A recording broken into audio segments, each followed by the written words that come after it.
সিলেটে বৈষম্য বিরোধী আন্দোলনের সময় ছাত্র জনতার উপর গুলিবর্ষণ করা শুটার আনসার আহমদ রাহুল ও তার সহযোগী মোহাম্মদ আমিনুল ইসলাম নাইমকে গ্রেফতার করেছে rapid action battalion ৯।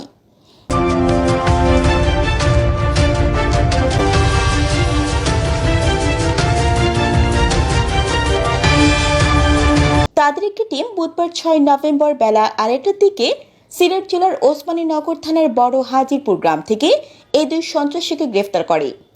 Answer Sylhet মহানগর এলাকার সৈয়দপুর মেজর টিলার ওনাই মিয়ার ছেলে ও নাইম মেজর টিলার ইসলামপুর কলোনির আলমগীর হোসেনের ছেলে।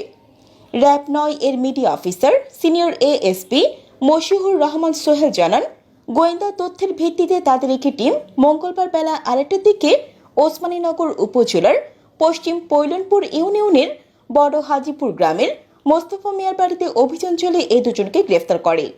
তাদের বিরুদ্ধে সহিংসতা মামলা রয়েছে।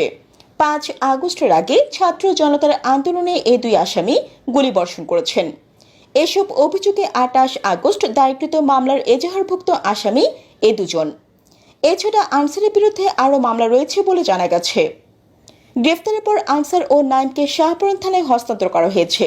এছাড়া এ মামলার পলাতক আসামিদের গ্রেফতারে গোয়েন্দা তৎপরতা ও অভিযান অব্যাহত রেখেছে র্যাব ৯।